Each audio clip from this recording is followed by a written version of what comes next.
Hello everyone, welcome to judiciary by PW. I am Shimi Srivastava और आज के इस पर्टिकुलर सेशन में हम बात करने वाले हैं बिहार जुडिशरी एग्जामिनेशन की। नाउ बिहार जुडिशरी में हमें पता है कि 173 टोटल नंबर ऑफ सीट्स आई हैं, जिसका एग्जाम आपका होने वाला है मई के महीने में, राइट। सो एग्जाम के बारे में अच्छे से पता होना चाहिए। अगर आप किसी भी एग्जाम को टारगेट कर रहे हैं, ये मेरा अपना मानना है कि एग्जाम की तैयारी करने से पहले आपको एग्जाम के बारे में अच्छे से पता होना चाहिए।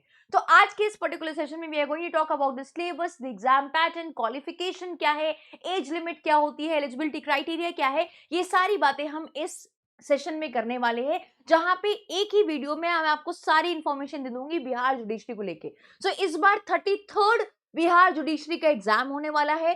वो एग्जाम आपका मई मंथ में होगा, राइट। नंबर ऑफ सीट्स भी अच्छी खासी हैं, आप आराम से टारगेट कर सकते हैं, अपनी प्रिपरेशन स्ट्रैटेजिकली कर सकते हैं और अपने जो है अपनी ड्रीम को फुलफिल कर सकते हैं, सक्सीड कर सकते हैं इस एग्जामिनेशन में, right. So let's start with the session. इस सेशन को स्टार्ट करने से पहले अगर आप मुझसे अभी तक टेलीग्राम पे कनेक्ट नहीं हुए हैं तो what are you waiting for, जल्दी से जाके मेरा नाम सर्च करिए श्रीमी श्रीवास्तव और आप मुझसे कनेक्ट कर सकते हैं टेलीग्राम पे। आपको कोई भी डाउट है in respect of course, examination, session, तो you can reach me out here for any of the query and doubts. Now, एक important चीज before I move ahead with the information about Bihar Judiciary Examination, यहाँ पे we have a dedicated batch, ठीक है। Prelim success batch है हमारे पास Bihar judiciary को target करने वाले एस्पिरेंट्स के लिए। तो अगर आपको लगता है कि आप सिर्फ और सिर्फ प्रीलिम्स क्वालिफाई नहीं कर पा रहे हैं या फिर कहीं ना कहीं लैक कर रहे हैं या आपको प्रीलिम्स में 100% श्योरिटी चाहिए, तो we have a dedicated batch for you and this is prelim success batch, जो अफोर्डेबल प्राइस में आपको मिल रहा है 3,499 रुपए में। कंप्रीहेंसिव तैयारी कराई जाएगी इस बैच में आपकी और प्रीलिम्स का कोई भी एक्सपेक्ट लीव आउट नहीं किया जाएगा, राइट। लाइव और रिकॉर्डेड क्लासेस होंगे, नए क्रिमिनल लॉ की क्लासेस भी आपको यहाँ पे मिलने वाली है, डेली प्रीलिम्स के क्वेश्चंस की प्रैक्टिस कराई जाएगी। इतना ही नहीं, यहाँ पे केस लॉ कंपाइलेशन मिलेगा, जीके एक्सपेक्ट को भी डिटेल में कवर अप कराया जाएगा, यानी कि everything will be covered in this particular batch. आपको प्रीलिम्स की टेस्ट सीरीज के लिए भी इधर उधर कहीं नहीं जाना है और प्रीलिम्स की टेस्ट सीरीज भी आपकी इसमें इंक्लूडेड है, राइट। तो ये प्रीलिम सक्सेस बैच इंश्योर करता है कि प्रीलिम्स की आपकी कंप्रीहेंसिव तैयारी हो and for this you can check out the link जो आपको डिस्क्रिप्शन बॉक्स में मिल रही है। और इस बार है 173 सीट्स। आई डोंट थिंक कि कोई आपके पास रीजन है मिस आउट करने का opportunity and we have a dedicated batch for that. आप प्रिपरेशन कर सकते हैं हमारे साथ जुड़कर। Now let's talk about the exam conducting bodies. कुछ एक ओवरव्यू लेते हैं बिहार जुडिशरी एग्जामिनेशन का कि इसका पैटर्न क्या है या कौन कंडक्ट कराता है। तो अगर मैं बात करूं कि एग्जाम कंडक्ट कौन कराता है, तो Bihar public service commission exam को कंडक्ट कराती है। इस बार आपका 33rd जुडिशियल सर्विस एग्जामिनेशन होने वाला है। एग्जाम मोड आपका ऑफलाइन रहेगा, स्टेट पीसीएस टाइप का एग्जाम होता है ये। 173 टोटल नंबर ऑफ सीट्स है। एग्जाम की डेट भी आउट है, आपकी मई के मंथ में एग्जामिनेशन होने वाला है। प्रीलिम्स, मेंस और इंटरव्यू होता है और ऑफिशियल वेबसाइट है आपकी बिहार बीपीएससी ऑफिशियल जो वेबसाइट है वो इसकी ऑफिशियल वेबसाइट है, जहां पे आपको सारी जानकारी मिलेगी in respect of the notification, form कैसे फिल करना है, कहां फिल करना है, वो सब आपको ऑफिशियल वेबसाइट पे मिलेगा। नाउ जो बीपीएससी का ये जुडिशियल सर्विसेज का एग्जाम है, उसकी एप्लीकेशन फीस की अगर हम बात करें तो जनरल कैटेगरी के लिए 600 रुपए है और बाकी रिजर्व कैंडिडेट्स के लिए 150 रुपए है। तो यहाँ पे एप्लीकेंट्स को जो कैंडिडेट्स हैं उनको एक फॉर्म भरते टाइम इतनी फीस जो है रजिस्ट्रेशन की पे करनी है, राइट। एलिजिबिलिटी की बात करें तो कैंडिडेट्स अब जो अपेयर हो रहे हैं इस एग्जाम में, उनके पास कम से कम लॉ की डिग्री तो होनी चाहिए। ये बेसिक है कि आपके पास लॉ की डिग्री होनी चाहिए किसी रिकॉग्नाइज्ड यूनिवर्सिटी से, ठीक है। और मिनिमम एज 22 साल है, मैक्सिमम एज 35 ईयर्स है फॉर जुडिशरी एग्जामिनेशन। और यहाँ पे वुमेन के लिए और फिजिकली हैंडीकैप लोगों के लिए, जो बेंचमार्क डिसेबिलिटी वाले लोग होते हैं, उनके लिए एज रिलैक्सेशन का रखा है और उनके लिए एज है 40 ईयर्स। अब क्योंकि 3 साल का प्रैक्टिस रूल आ गया है, तो आपके पास 3 साल का प्रैक्टिस का एक्सपीरियंस होना चाहिए, यानी कि आपके पास जो है सर्टिफिकेट होना चाहिए कि हाँ आपने 3 साल की प्रैक्टिस कर रखी है किसी भी कोर्ट ऑफ लॉ में, राइट। नाउ अगर हम बात करें इसके एग्जाम पैटर्न की, तो 3 स्टेजेस है यहाँ पे बेसिक से, that is your prelims, mains और इंटरव्यू। तो स्टेज नंबर 1 प्रीलिम्स वो क्वालिफाई होता है तो आप मेंस में अपेयर होते हो, मेंस क्वालिफाई होता है तो आप फिर इंटरव्यू में अपेयर होते हो। प्रीलिम्स के मार्क्स कहीं नहीं जुड़ते, बट येस मेंस के मार्क्स जुड़ते हैं इंटरव्यू के मार्क्स के साथ, और फिर आपकी मेरिट लिस्ट बनाई जाती है।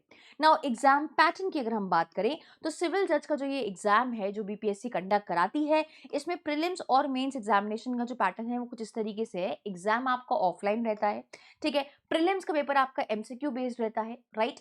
यहाँ पे नंबर ऑफ पेपर्स 2 होते हैं, पेपर 1 और पेपर 2, और पेपर 1 लॉ और जीके का होता है, दोनों पेपर, एक पेपर लॉ का, एक पेपर जीके का होता है, ठीक है। टोटल टाइम आपको दिया जाता है 210 मिनट, यानी कि पेपर 1 के लिए 90 मिनट्स और पेपर 2 के लिए 120 मिनट्स आपको टोटल दिए जाते हैं।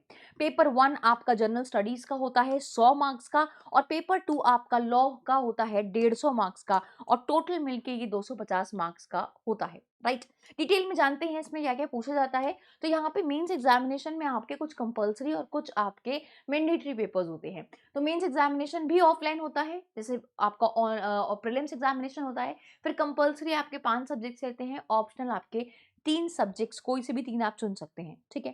प्रीलिम्स में क्या क्या पूछेंगे ना, that is the main focus, और यू कैन से वो हमारा ज्यादा इंपॉर्टेंट है, क्योंकि पहले आपको प्रीलिम्स क्वालिफाई करना है, then only you will be appearing for mains examination. तो प्रीलिम्स में क्या क्या आता है वो जानना बहुत ज्यादा जरूरी है, थरेली, राइट। तो पेपर नंबर जो आपका पेपर है, that is paper number 1। Paper number 1 general studies का है और पेपर नंबर 2 लॉ का है। तो यहाँ पे हम देखते हैं कि ये तो आपके प्रीलिम्स का सिलेबस देखते हैं।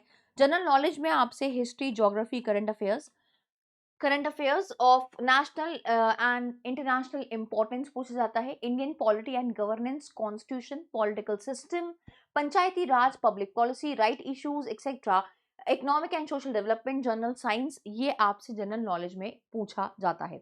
लॉ में law of evidence and procedure, जिसमें अब आपका बीए से भी पूछा जाएगा। Then we have constitutional law and administrative law, Hindu law and Muslim law, TPA, principle of equity, law of trust and specific relief act, law of contract and tort, commercial law. इस पे आपसे सवाल पूछे जाते हैं प्रीलिम्स एग्जामिनेशन में, ठीक है।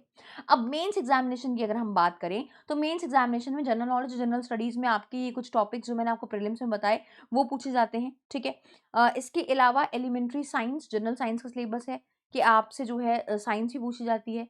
हिंदी में आपके ये कुछ टॉपिक्स पूछे जाते हैं, दैट इज निबंध, व्याकरण। निबंध आपका 30 नंबर का होगा, व्याकरण आपकी 30 नंबर की होगी, वाक्य आपका 25 नंबर का होगा, और फिर कुछ जो करेक्शंस वगैरह होते हैं ना वो भी 15 नंबर के यहाँ पे पूछे जाते हैं बिहार में।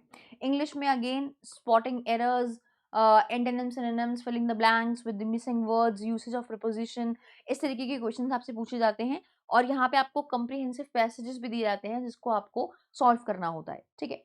Constitutional law and admin law के सिलेबस की अगर हम बात करें तो कॉन्स्टिट्यूशन में सारे आर्टिकल, आर्टिकल 1 से लेकर 395। देन एडमिन लॉ में आपके कुछ टॉपिक्स हैं जो पूछे जाते हैं एग्जामिनेशन में, एंड डेडिकेटेड लेजिस्लेशन हो गया, कंट्रोल ऑफ डेडिकेटेड लेजिस्लेशन हो गया, फेयर हेयरिंग हो गई, ट्राइब्यूनल, क्वासी जुडिशियल अथॉरिटीज हो गई, रेगुलेटरी अथॉरिटीज हो गई, जुडिशियल रिव्यू हो गया, पब्लिक इंटरेस्ट लिटिगेशन हो गया, रेड ज्यूरिसडिक्शन हो गया, टॉर्शियस लाइबिलिटी, पीआईएल, इस तरीके के टॉपिक्स आपके एडमिन में पूछे जाते हैं। देन लॉ ऑफ एविडेंस में आपसे इंडियन एविडेंस एक्ट, और अब तो भारतीय साक्ष्य अधिनियम हो गया है, सीपीसी पूछा जाता है, आर्बिट्रेशन एंड कंसिलिएशन पूछा जाता है, देन सीआरपीसी, बीएनएसएस हो गया है, और प्रोविंशियल स्मॉल कॉजेस कोड पूछा जाता है। हिंदू मुस्लिम लॉ में आपके हिंदू लॉ इंक्लूडिंग स्कूल्स, जो आपके स्कूल्स हैं, ठीक है, दया भागा, वो सारे स्कूल्स पूछे जाते हैं। मैरिज, अडॉप्शन, एंडोमेंट, ये इससे रिलेटेड क्वेश्चन पूछे जाते हैं। मुस्लिम लॉ में मैरिज लॉ से रिलेटेड क्वेश्चन पूछे जाते हैं, अडॉप्शन से, विल से, लेजिटिमेसी से, गार्डियनशिप से, इससे आपके मुस्लिम लॉ में क्वेश्चन पूछे जाते हैं। देन कमर्शियल लॉ का जो सिलेबस है वो कुछ इस तरीके से है, जिसमें आपका सेल्स ऑफ गुड्स एक्ट आता है, एनआई एक्ट आता है, कंपनी लॉ आता है, और आपका पार्टनरशिप एक्ट आता है। सो ये कुछ आपके टॉपिक्स हैं, सब्जेक्ट्स हैं जो आपसे मेंस एग्जामिनेशन में पूछे जाते हैं, और प्रीलिम्स का मैंने आपको बताया। नाउ अगर हम बात करें कि कंपल्सरी कौन से हैं और ऑप्शनल कौन से हैं, तो यहाँ पे आई विल टेल यू, हाँ हियर इट इज, ये आपके कंपल्सरी पेपर हैं, दैट इज जीके का करंट अफेयर इसमें इंक्लूडेड होता है। फिर एलिमेंट्री साइंस का पेपर कंपल्सरी है। General Hindi, English, law of evidence and procedure, ये कुछ सब्जेक्ट्स हैं जो आपके कंपल्सरी हैं। ऑप्शनल में इनमें से आपको कोई 3 सब्जेक्ट्स चूज करने होते हैं, ठीक है, एनी 3, जिसमें आपके ये सारे सब्जेक्ट्स हैं, Hindu law, Muslim law, constitution law, admin, TPA, equity, SRA, taught, law of contract and tort और कमर्शियल लॉ, इसमें से आपको कुछ चूज करना होता है, ठीक है। प्रीलिम्स का सिलेबस मैंने आपको बताया क्या है, लॉ का और जीके का, ये डिटेल्ड सिलेबस है जो आपसे पूछा जाता है। बाकी सारी इन्फॉर्मेशन मैंने आपको शेयर करी आपके साथ कि एलिजिबिलिटी क्राइटेरिया क्या रहने वाला है। तो एलिजिबिलिटी क्राइटेरिया में आप ये ध्यान रखें कि 3 साल के प्रैक्टिस रूल के बाद आपके पास 3 साल का प्रैक्टिस का एक्सपीरियंस होना चाहिए। एक सर्टिफिकेट जो प्रिंसिपल सेक्रेटरी साइन करके देंगे कि येस आपके पास 3 साल का प्रैक्टिसिंग एक्सपीरियंस है, ठीक है। इस बार 173 सीट्स हैं। अगर आपके पास एक्सपीरियंस सर्टिफिकेट है तो आई वोंट थिंक कि कोई भी चांस है इस अपॉर्चुनिटी को मिस आउट करने का। एग्जाम मई के महीने में है। अभी भी आपके पास बहुत टाइम है प्रिपेयर करने का। आपको स्ट्रैटेजिकली प्रिपेयर करना है, एक बेस्ट स्ट्रैटेजी बनाइए किस तरीके से आपको अपने टॉपिक्स को, सब्जेक्ट्स को कवर करना है टॉपिक वाइज। और मैं इस पे एक डेडिकेटेड वीडियो लेकर आने वाली हूँ जहाँ पे मैं आपको बताऊंगी कि आपकी क्या स्ट्रैटेजी होनी चाहिए, किस तरीके से अपने टाइम को आप मैनेज करें, किस तरीके से अपने कोट के साथ, अपनी प्रैक्टिस के साथ इस प्रिपरेशन को भी इंश्योर कर सकें। With this I would like to end the session here, but before I end the class I would like to tell you कि हमारे पास है प्रीलिम सक्सेस बैच, जहाँ पे आपकी प्रीलिम्स में सक्सेस इंश्योर करने वाला जो ये बैच है अफोर्डेबल प्राइस में मिल रहा है, जहाँ पे कंप्रिहेंसिव तैयारी कराई जाएगी, प्रीलिम्स की टेस्ट सीरीज, आपको live recorded classes, new criminal laws, सब कुछ कवर कराया जाएगा इस बैच में। ये बैच डेडिकेटेडली प्रीलिम्स को टारगेट करता है, प्रीलिम्स स्टेज को। सो अगर आप प्रीलिम्स को क्वालिफाई करना चाहते हैं, सक्सेसफुल होना चाहते हैं प्रीलिम्स में, और जो है डिस्ट्रैक्ट नहीं होना चाहते हैं, अपने टाइम को इफेक्टिवली यूज करना चाहते हैं इन जो टाइम आपको मिला है इस एग्जामिनेशन के लिए, तो I would say what are you waiting for, जल्दी से जाके दिए हुए लिंक पे क्लिक करें और इनरोल करें इस बैच में and start your preparation right away. और अगर आप मुझसे अभी तक टेलीग्राम पे कनेक्ट नहीं हुए हैं तो आप मुझसे कनेक्ट कर सकते हैं टेलीग्राम पे, आप मुझे सर्च कर सकते हैं श्रीमी श्रीवास्तव के नाम से। कोई भी डाउट है, कोई भी क्वेरी है, तो you can reach me out here on Telegram. With this, I would like to end the session here. Thank you so much for joining me live. See you in some other session. Till then, take care. Bye bye. Thank you.